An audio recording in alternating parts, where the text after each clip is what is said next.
மாணவர்கள் அனைவருக்கும் வணக்கம். காமராஜர் பயிற்சி மையம் திருச்சி. தமிழ்நாடு முழுவதும் இப்போ டிஎன்யூஎஸ்ஆர்பி மூலம் வெளியிட்டிருக்கக்கூடிய சப் இன்ஸ்பெக்டர் ஆஃப் போலீஸ் காலி பணியிடங்களுக்கான அறிவிப்பு பெரிய அளவில் இருக்குது இல்லையா? 1352 காலி பணியிடங்களை கொண்டு அறிவிப்பாக இருக்கிறதுனால எண்ணற்ற போட்டியாளர்கள் முனைப்போடு அப்ளை பண்ணிகிட்ருக்கோம். அந்த மாதிரி அப்ளை பண்ணும்போது நிறைய சந்தேகங்கள் வருது. நம்ம பயிற்சி மையத்தை தொடர்பு கொண்டு மாணவர்கள் கேட்குறீங்க.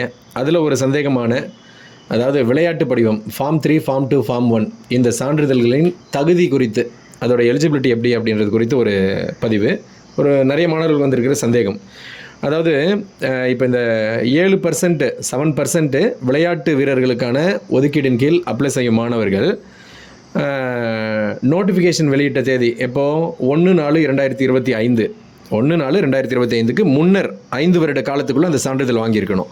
ஃபார்ம் 3, ஃபார்ம் 2, ஃபார்ம் 1 சான்றிதழ் 1/4/2025க்கு முன்னாடி 5 வருடத்துக்குள்ளே வாங்கியிருக்கணும். அப்போ அந்த 5 வருட காலம் என்பது எங்கே இருக்குன்னா 3/4/2020 3/4/2020 முதல் 1/4/2025 இடையிலான 5 வருட காலத்துக்குள்ளே விளையாட்டில் பங்கு பெற்று சான்றிதழ் வாங்கியிருக்கணும் அப்படின்றது தான் அதோடைய விதிமுறை.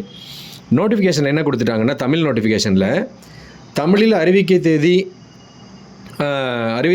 தேதிக்கு முன்னர் 5 ஆண்டுகளுக்குள்ளே பெற்றிருக்கணும் அப்படின்னு சொல்லி தேதியும் கொடுத்துட்டாங்க. 3/4/2020 முதல் 1/4/2025க்குள்ளே வாங்கியிருக்கணும்னு சொல்லிட்டாங்க. இப்போ இதில் என்ன சந்தேகம் வந்துருச்சுன்னா, தமிழில் சொன்னதில் தமிழில் அறிவிக்கை தேதிக்கு முன்னர் 5 ஆண்டுகளுக்குள் பெற்றிருக்க வேண்டும் சொல்லிட்டாங்க.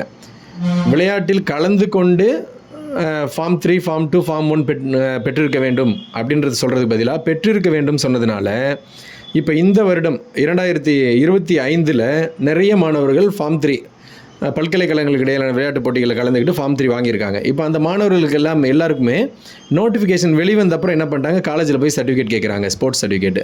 அப்போ அந்த பல்கலைக்கழகங்கள் என்ன பண்ணுறாங்க, இந்த மாதம் ஏப்ரலில் 6ஆம் தேதியோ 7ஆம் தேதியோ அல்லது 10ஆம் தேதியோ இந்த தேதிகளில் அந்த சான்றிதழை கொடுக்குறாங்க. அதாவது சான்றிதழில் கையெழுத்து போடுற தேதி 7ஆம் தேதி, 8ஆம் தேதி, 10ஆம் தேதியாக இருக்குது. ஆனால் அவங்க விளையாட்டு போட்டிகளில் கலந்துக்கிட்டது ஏப்ரல் 1க்கு முன்னாடி கலந்துக்கிட்டாங்க. சென்ற பிப்ரவரி மாதமோ அல்லது ஜனவரி மாதமோ டிசம்பர்லேயோ கலந்துக்கிட்டு இருப்பாங்க. அப்போது நோட்டிஃபிகேஷன் முன்னையே விளையாட்டில் கலந்துக்கிட்டாச்சு.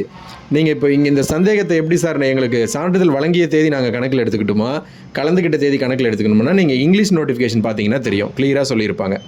பாருங்கள், அதில் என்ன கொடுத்துருப்பாங்கன்னு பாருங்கள். அதில் நான் சொல்லியிருக்கேன், இங்கே form 1, form 2, form 3 of any one of the approved 16 games sports for an event held within 5 years preceding the date of notification அப்படின்னு தெளிவாக சொல்லியிருக்காங்க பாருங்கள். ஹெல்டுன்னு சொல்லியிருக்காங்க பாருங்கள்.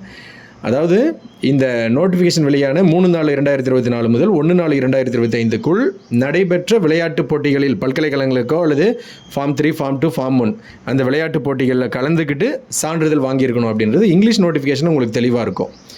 ஸோ நீங்கள் இப்போது என்ன புரிஞ்சுக்கிறீங்க அப்படின்னா, சான்றிதழ் உங்களுக்கு வழங்கப்பட்ட தேதி கணக்கில்லை, நீங்கள் எப்போ கலந்துக்கிட்டு விளையாடுனீங்க அப்படின்றது தான் உங்களுடைய அந்த ஸ்போர்ட்ஸ் சான்றிதழின் எலிஜிபிலிட்டி. நீங்கள் கலந்துக்கிட்ட தேதி என்பது 3/4/2024 முதல் 1/4/2025க்குள்ளே நீங்கள் கலந்துக்கிட்டு அந்த ஃபார்ம் 3, ஃபார்ம் 2, ஃபார்ம் 1 வாங்கியிருந்தீங்கன்னா நீங்கள் இதுக்கு எலிஜிபிள். இப்போ இதில் என்ன குழப்பம் ஆயிடுச்சுன்னா, தமிழில் கொடுத்ததில் அவங்க கலந்து கொண்டு பெற்றிருக்க வேண்டும் அப்படின்ற வேர்டை விட்டுட்டாங்க. இங்கிலீஷில் தெளிவாக சொல்லியிருப்பாங்க, ஹெல்டு வித்தின் 5 years ப்ரொசீடிங் அப்படின்னு சொல்லியிருப்பாங்க. அடுத்து இதிலே பாருங்கள், 2020ஆம் ஆண்டு வெளிவந்த ஒரு நோட்டிஃபிகேஷனோட சப் இன்ஸ்பெக்டர் ஆஃப் போலீஸ் நோட்டிஃபிகேஷனுடைய தமிழ் பதிவு ஒன்று கொடுத்துருக்கேன் பாருங்கள். அதில் தெளிவாக சொல்லியிருக்காங்க பாருங்கள், கலந்து கொண்டு பெற்றிருக்க வேண்டும்னு அங்கே மென்ஷன் பண்ணியிருக்காங்க. பட் இந்த முறை நோட்டிஃபிகேஷனில் அந்த வேர்டு அப்படியே இடம்பெறலை. அதனால் ஒரு குழப்பம் ஏற்பட்டுடுச்சு. ஸோ மாணவர்கள் கவலைப்பட வேண்டாம்.